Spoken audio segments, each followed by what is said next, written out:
Mag-ano tayo, ginataan na hito. Lagyan natin yung bawang. Siyempre, yung ating sibuyas.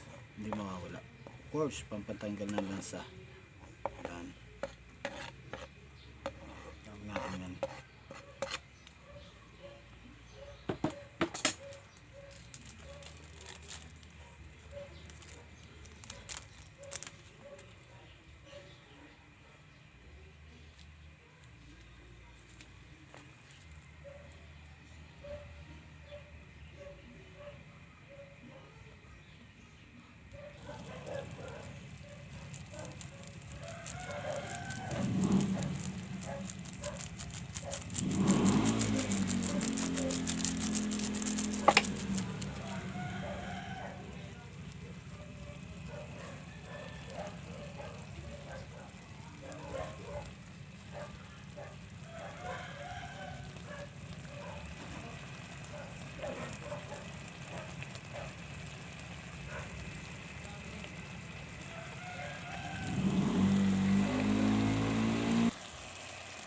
So ayan na nga guys, no? Yung ating ginataan na hito. So pinakuluan muna natin siya sa suka at toyo. So nandyan na din yung laurel, bawang, sibuyas, luya, no? And then may paminta na rin siya. So ngayon naman lalagyan na, dahil matutuyo na siya, lalagyan na natin yung ating gata. Ayan.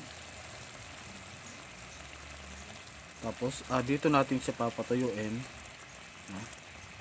Hanggang sa lumabas yung kanyang pinakalangis or mantika ng gata.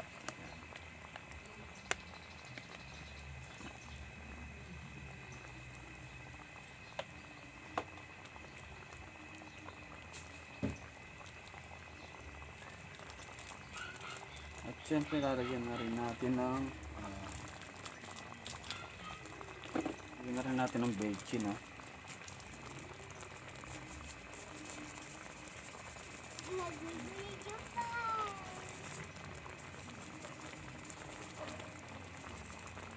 Okay na yan. At lagyan din natin ng konting asin.